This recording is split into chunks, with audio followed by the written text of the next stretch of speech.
The saying, "move forward or you will fall behind," warns against complacency.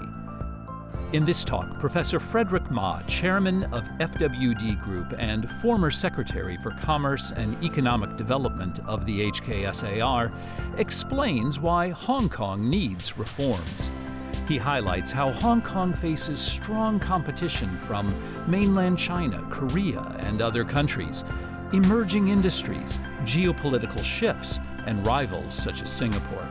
Challenges include the impact of e-commerce, pressure regarding hospitality, tourism struggles, property market strain, public finance concerns, and an aging population. Professor Ma also offers suggestions for necessary reforms.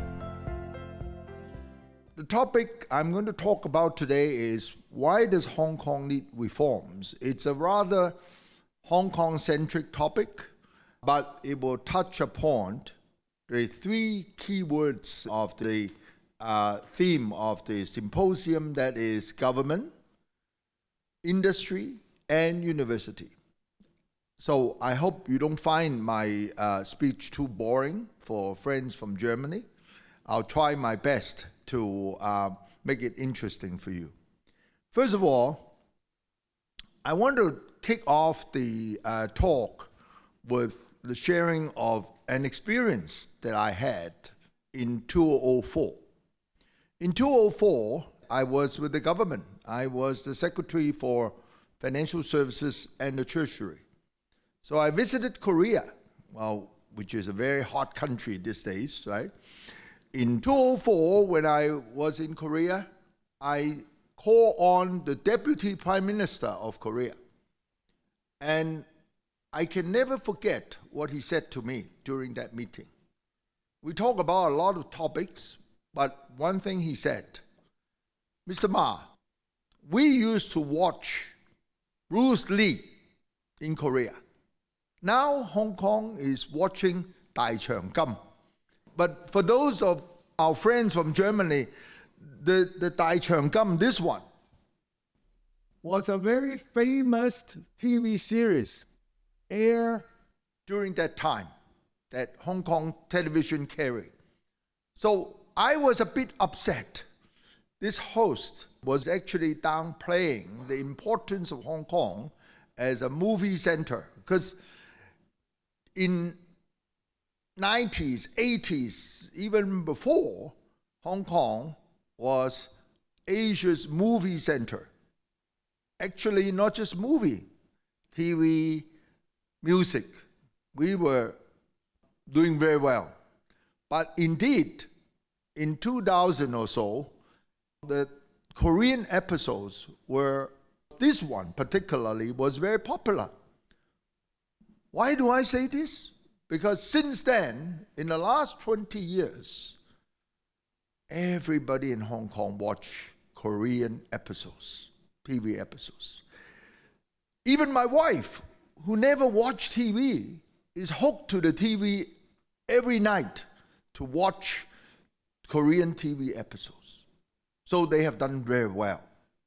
Good for them, but not so good for us, because we lost the status of a premier movie center in Asia. For those friends from Germany, you know what we are watching these days? Let me show you some new episodes. Squid Games. I don't know whether you have Squid Games in Germany or not, on Netflix. So popular. I watch it, all the episodes. So just to show you how a country can transform from nowhere. As the Deputy Prime Minister said, they used to watch our Bruce Lee. Now we are watching their TV episodes, movies. Not to mention the most recent episode is even more sensational, this one. This is the culinary warfare or war or whatever. It is portraying Korea as the haven for cuisines. I'll be totally honest. I don't know whether there are any Korean friends in this room. I don't think Korea can even compete remotely with Hong Kong in this regard. But the movie portrayed Korea as the haven for cuisines, and they did very well. So what I'm trying to say is that we need to change, we need to improve, because Korea, just in the last 20 odd years, remember in 1997, Korea was in deep financial crisis. And what happened? All the people worked together, and today they are very, very powerful. Go to your hotel room, you'll find probably TV produced by Korean manufacturers. No longer Japanese, no longer Europe. But all this have been replaced by Koreans. So the point is, reforms, or at least trying very hard, is very important. So why does Hong Kong need reforms? Well, we have a Chinese saying, 不進則退, which is move forward or you will fall behind. Indeed, this is a very, very good reminder for all of us, either in private sector or in public sector. You really have to move forward, because complacency is one's worst enemy. If you are too complacent, you think you're the best, you will fall behind. You must innovate. This is the theme of our symposium today. You must innovate. You must move forward. And even more so today. Why? I'll show you why. First of all, Hong Kong specifically has very strong competitor today. You have mainland China. Mainland China is moving very fast. I know some of you will visit Shenzhen in the next couple of days. Shenzhen came from nowhere. Nowhere. Honestly, 30 years ago, Shenzhen was just a piece of land. Today is a great city. Mainland China has done extremely, extremely well. And you have competitors like Korea. I already mentioned Korea, how competitive they are. You have India, etc., etc. Okay? Not to mention our friendly competitor, Singapore. So the competitors move forward very fast. The second reason why is because we have emerging new industries and new innovations. Again, technology. Shenzhen today is the Silicon Valley of China. Hong Kong could have been the Silicon Valley of China, but somehow we lost that position to Shenzhen, which is very sad, very, very, very sad, in my opinion. But late is better than never, so we have to catch up somehow. Third point is the geopolitical situation, the US-China relationship. We used to rely a lot on the US trade. Most of our competitors envy our position as a trading partner with US.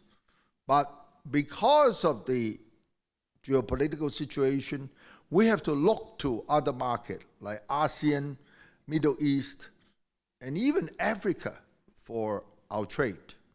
So these three major reasons are the reasons why we must innovate. We must change. Otherwise, we will fall behind, as I said before. So let's look at Hong Kong's performance since 1997. 1997, as you know, is the year that we returned to sovereignty. So how did we do? I categorize it into 9 areas and examine each of them. First, IFC, International Financial Center. As you know, Hong Kong is an international financial center. We are one of the largest IPO issuing center in the world. Currently, we're ranking number 6, and we have very strong wealth management business. We have a very vibrant bond market. We are very active in insurance business. The company that I'm with, FWD, is in the insurance business, doing a little bit of free advertising here. We are one of the three so-called IAIG member, internationally active insurance group. The only three, other than ourselves, AIA and Prudential. But we are mainly, other than Hong Kong, we are active in the so-called One Belt, One Road countries, like Thailand, Malaysia, Vietnam, Indonesia, and so on and so forth. Anyway, the insurance business in Hong Kong is very, very active. So IFC, we are doing quite well. We're actually number 3 in the world under the Global Financial Index. We are the world's largest air cargo center. We handle the largest volume of air cargo in the world. And in this regard, we have held that position for many, many years. But we have a decline in GDP as a percentage of China's GDP. To my point, mainland China was catching up very fast. And in 1997, we accounted for 18% of whole China's GDP because we are a city in China. But today, the percentage dropped below 2%. Dropped below 2% because mainland China has marched ahead. We have fallen behind as a result. But more importantly, GDP compared with Singapore. This is a statistic you seldom see in Hong Kong because I don't think the government advertises it a lot. And that is our comparison with Singapore. In 2004, when I was with the government, Hong Kong's GDP per capita was US dollar 25,000. At that time, Singapore was 28,000. You know what is the figure today? Hong Kong, we are about 51,000. This is as of 2023. 51,000. Singapore, 84,000. Big gap, right? So we are not doing so well compared with Singapore. Of course, some people would argue we are pegged to US dollar. They have a different packing system, so they benefit from, the system. But no matter how you look at it, we are down compared to Singapore. And we are no longer number 1 in shipping container ranking. We used to be number 1. When I was with the government, we were number 1. Today, sadly, we are number 10. Role of Shenzhen as China's Silicon Valley. As I mentioned early on, we could have been China's Silicon Valley, but unfortunately, Shenzhen has taken over. So all the major IT companies like Tencent and QQ, they were all in Shenzhen, including the company that innovate these roads. They're all in Shenzhen, not in Hong Kong. And BYD, for example, they are in Shenzhen, not based in Hong Kong. They have an office in Hong Kong, but that's about it. So Shenzhen become the Silicon Valley of China. And more than 142,000 patents were granted in Shenzhen during the first 7 months of 2024. In other words, average of 28 patents have been granted per hour, showing the technology boomtown of strong innovation momentum. So Hong Kong clearly is behind in this area. We are, as I mentioned early on, no longer Asia's leader in cultural arena, movies, shows, music. Now, youngsters welcome all this Korean music group. Now, having said that, we have our Hong Kong local pop singer, very popular, Jackie Cheung of this world, still very popular. But this Blackpink or whatever it's called, I don't even know because I don't go to those concerts, are very popular now. So we are losing behind. But two areas we are still doing well. One, thanks to President Lam and others, universities. 5 of our universities, Metro U is coming up, not yet, okay, ranked the top 100 universities in the world. We have Hong Kong University, Chinese University, UST, University of Science and Technology, City University, where President Lam used to work, polytechnic universities, all ranked within top 100. This is very important, as you all know, since you are in the academic world. Universities are the area where produce all the talents, and we need talents to move the economy forward. So that is one of our brightest area that we have done very well over the years. And finally, of course, we are, I call it culinary haven in Asia because food here is fantastic. While you are here, I hope you enjoy the restaurants and you eat well. And we have actually, believe it or not, 79 restaurants in Hong Kong are Michelin restaurants. So you should enjoy while you are in Hong Kong. Overall, I would say since 1997, Hong Kong has a mixed performance. I cannot say Hong Kong has done well in all the areas, but at least you have seen that some areas we are not bad. You know, we're doing very well. Thank you. But the reason why Hong Kong is doing so well, because you are visitors. So I want to tell you why we're doing well. We're doing well because under the one country, two systems, we have 7 pillars. What are the 7 pillars? The 7 pillars include our financial stability. Hong Kong dollar is pegged to US dollar. We have financial stability. The banking system is very sound, so we are very stable. And our capital can move freely, and that is very good too. So other than financial stability, we have an independent judicial system. This is very important because business people trust our common law regime. Our judges are very good. They are all independent.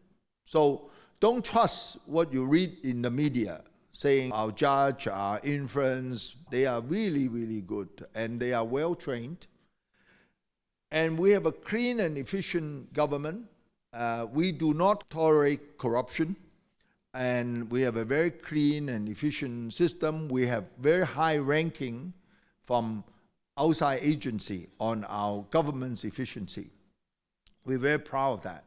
I mentioned early on that we have free flow of capital. So you can bring your euro here and take it out tomorrow, no problem. You can change it into whatever currency and you can bring it out tomorrow. You can open an account in Hong Kong and put your money in Hong Kong, invest in Hong Kong, no issue whatsoever.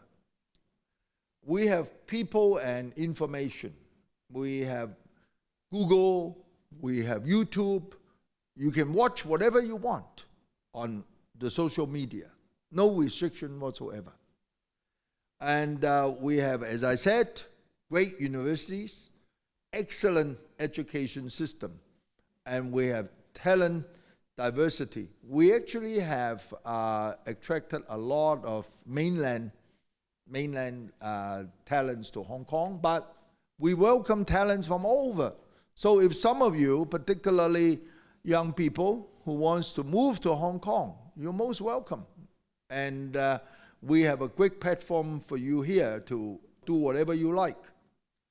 So, question is, if we are doing so well, why do we need reforms? I earlier mentioned on that we need to move forward.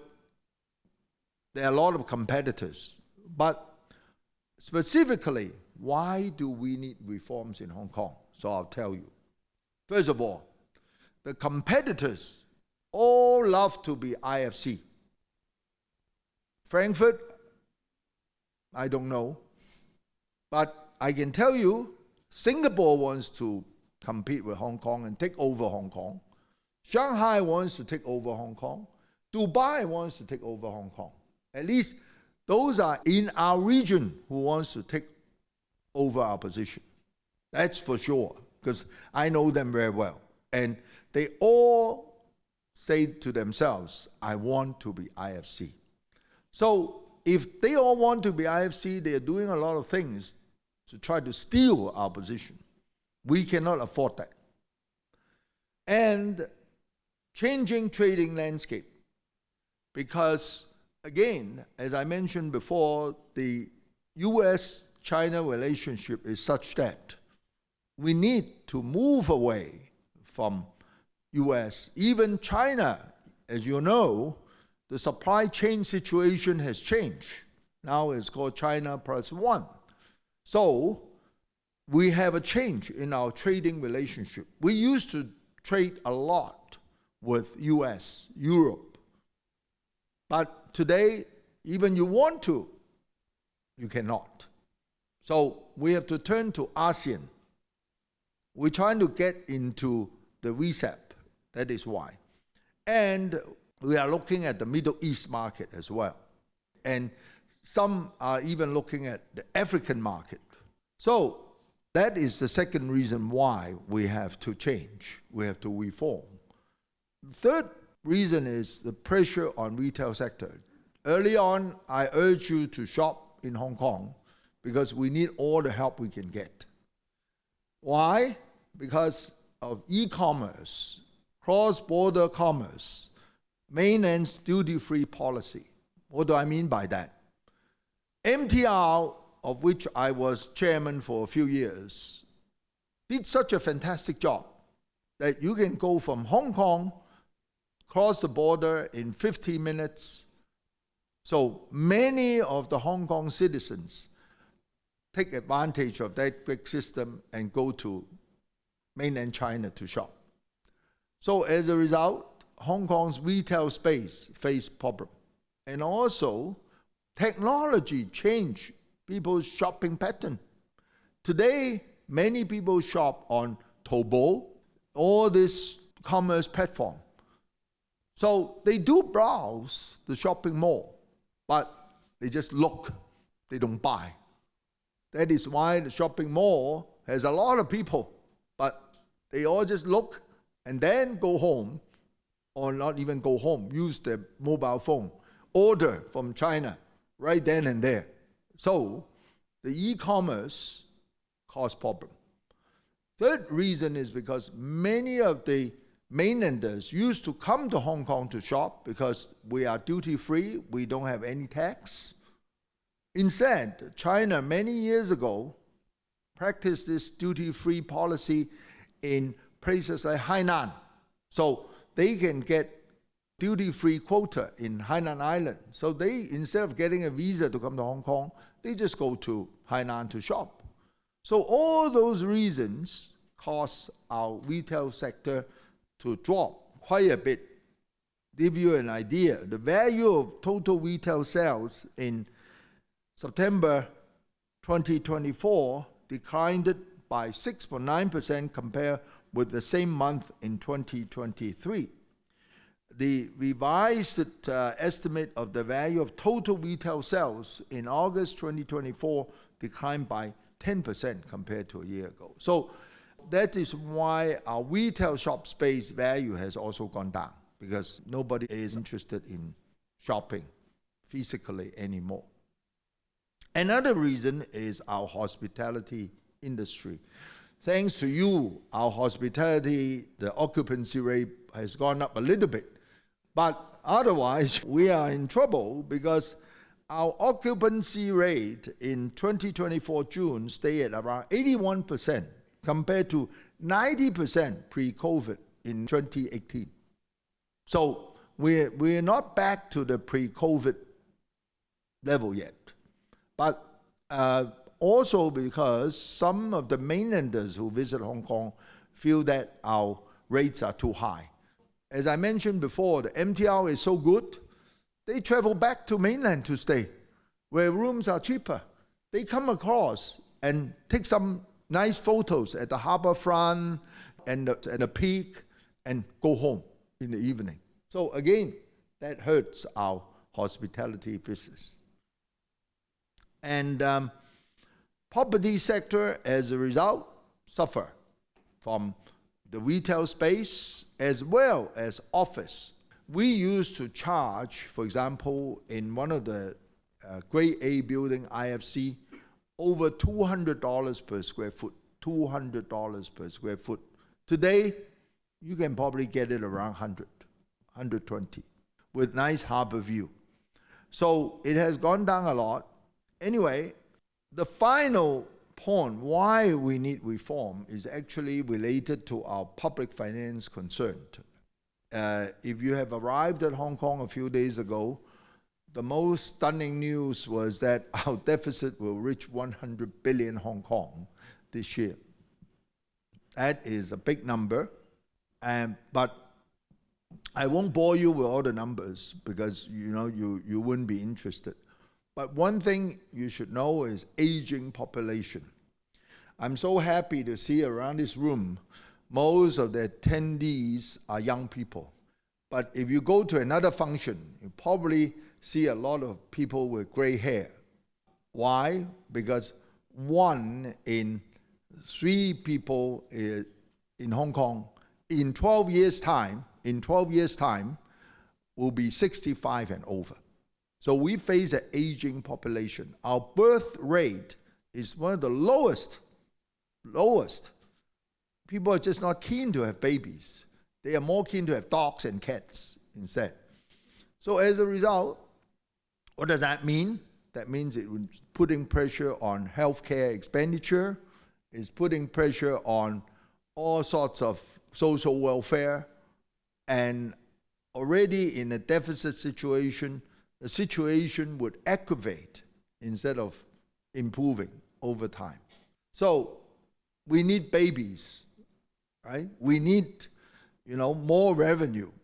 So that is why Hong Kong, looking ahead, we need reforms to make sure that our economy stay vibrant and that our public finance stay healthy. So, question is, what kind of reforms do we need? Hong Kong government is not putting their heads in the sand. They recognize the problem.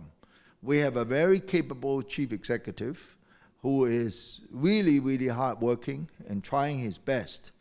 So these are some of the measures that they have done in the last couple of years to address the problem, including attracting wealth. They are trying very hard to attract family office to Hong Kong and trying to get money from the north because they are richer. They have a bigger market with 1.4 billion people. We are strengthening our regional relationship with ASEAN and the Middle East, trying to get into RCEP. And as a matter of fact, the chief executive and the financial secretary had numerous trade delegations to ASEAN countries as well as the Middle East to advertise Hong Kong. So he's doing a lot of work in this regard. We are also enhancing our technology and innovative position. Government has put aside a lot of funds to promote that. And so I think in this area, they're trying very hard. But it is not easy because we are already lagging behind Shenzhen. So they are trying to find areas to fill the gap of Shenzhen. And the good thing is we have good universities.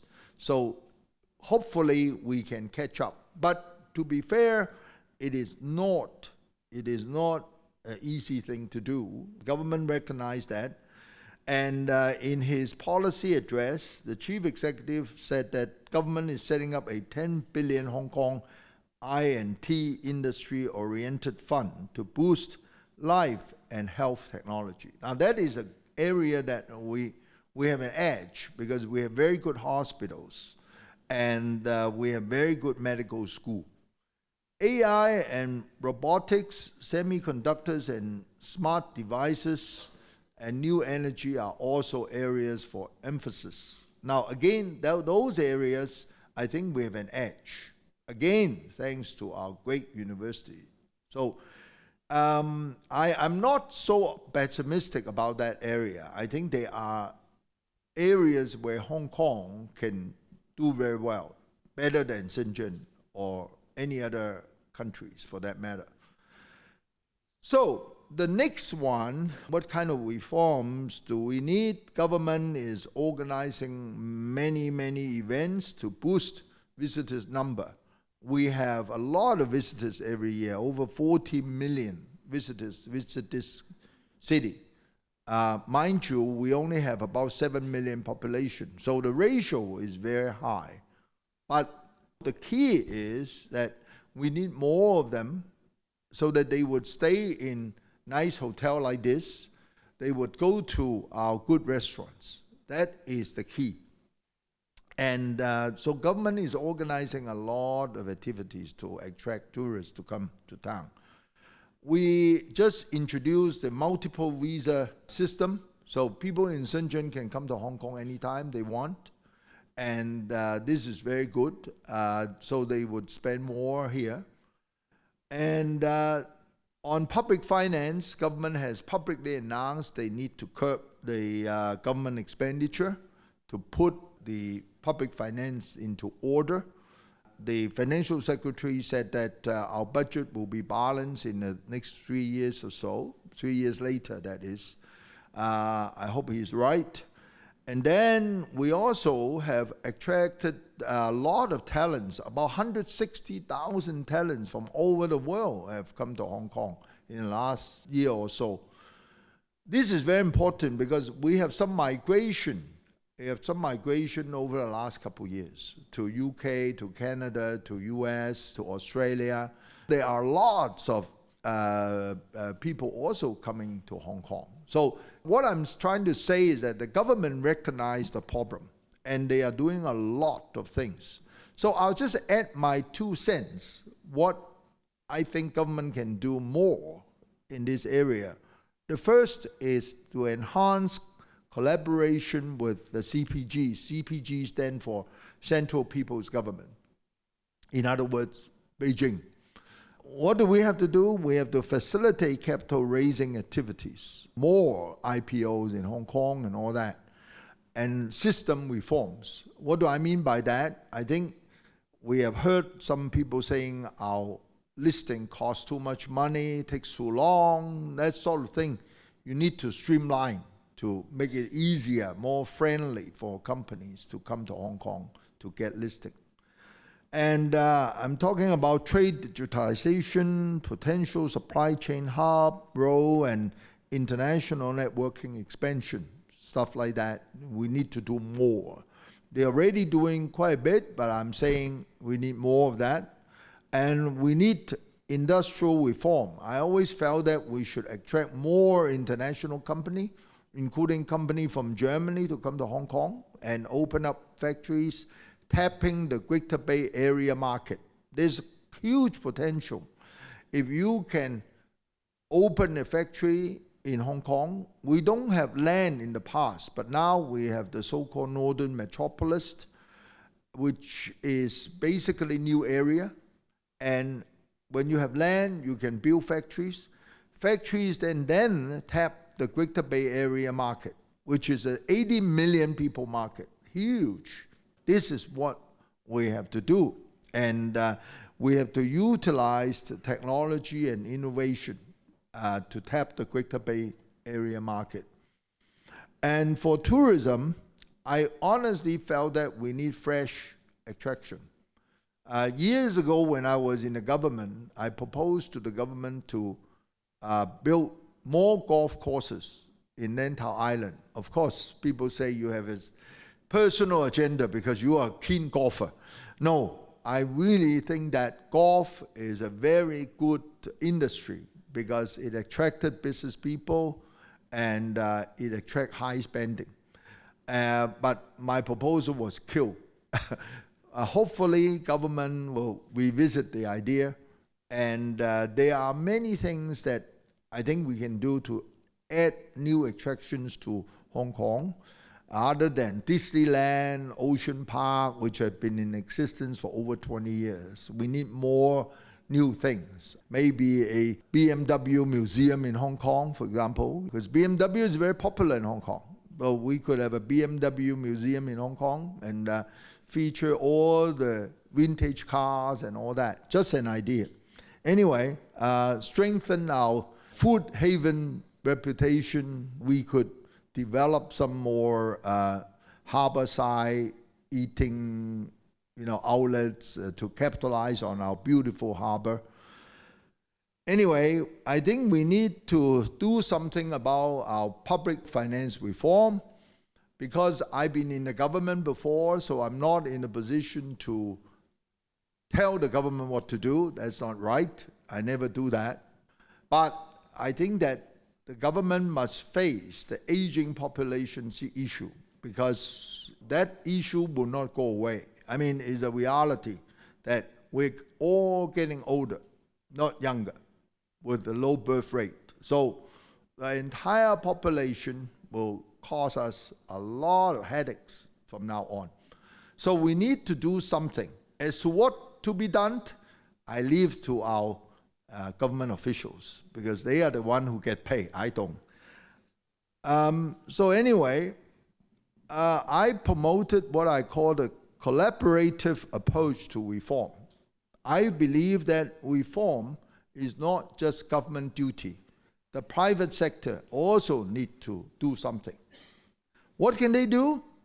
I believe that business must embrace new innovation, new technology to improve themselves.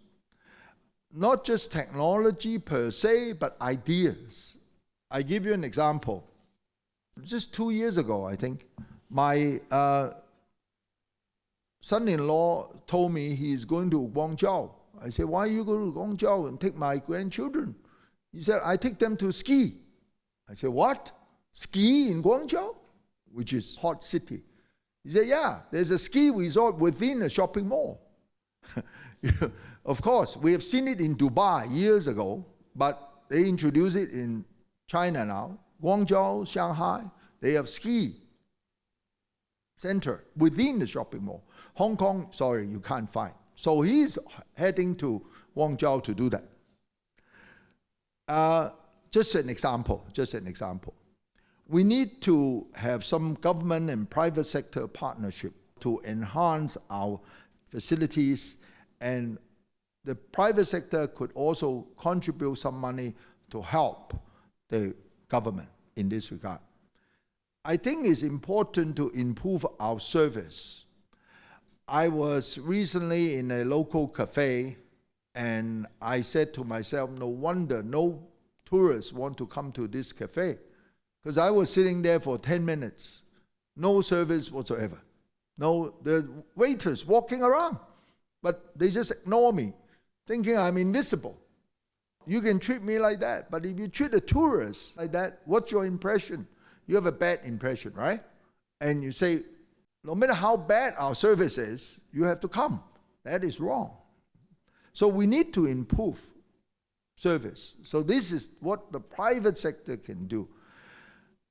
I hate to say it, but I would say that Hong Kong generally don't have a sense of crisis today. What is sense of crisis? Look at what Korea experienced back in 1997. That is a sense of crisis. After the financial crisis, if you remember, some of you who live in this city remember, the television screen shows that the Koreans actually contribute their own gold chains, money to the country. That is a sense of crisis. And look at what Korea has done today. You must admire the citizens and the government's policy to make Korean so good today, doing so well. I use Korea as an example because I've seen it, how it has been transformed in the last 27 years. Absolutely amazing. Even their golf courses, designs are better.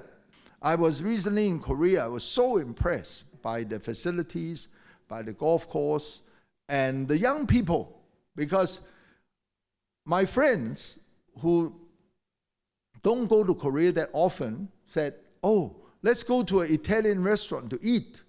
And our concern was that they don't speak English. So we brought our tour guide with us, thinking that he would translate for us. When we arrived at the restaurant, guess what? The waitress speaks impeccable English, better than mine. And we asked her, where did you study? Oh, I graduated from University of Michigan. So no problem. The guy got a free meal. We had a great time. But the point is that, they do transform. And the service was very good too. So my point is, I started the talk with a Korean story. So I just want to finish the talk with a Korean story too, that Korea can do so much in 27 years because they have a sense of crisis. They all want to do better for their country. And they did it in many, many areas. And I, being a Hong Kong guy, live here full my life, although I was away for maybe 10 years overseas. I would say Hong Kong can do the same because Hong Kong people are very, very resilient. And we have seen many, many storms in the last 50 years. I've been working for 51 years. When I worked, many of you here were not born yet. But I can tell you Hong Kong is a great city. We're very resilient.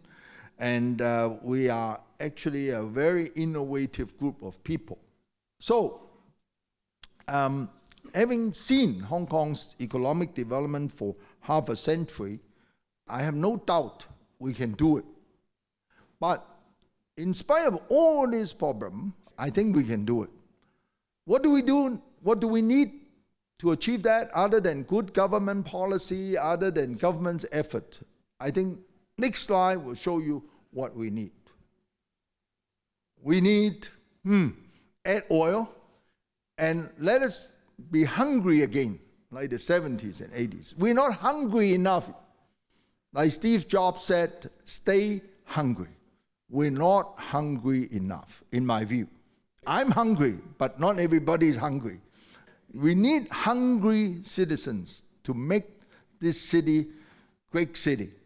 And we need what we call the Lion Rock spirit. We have this term, Lion Rock.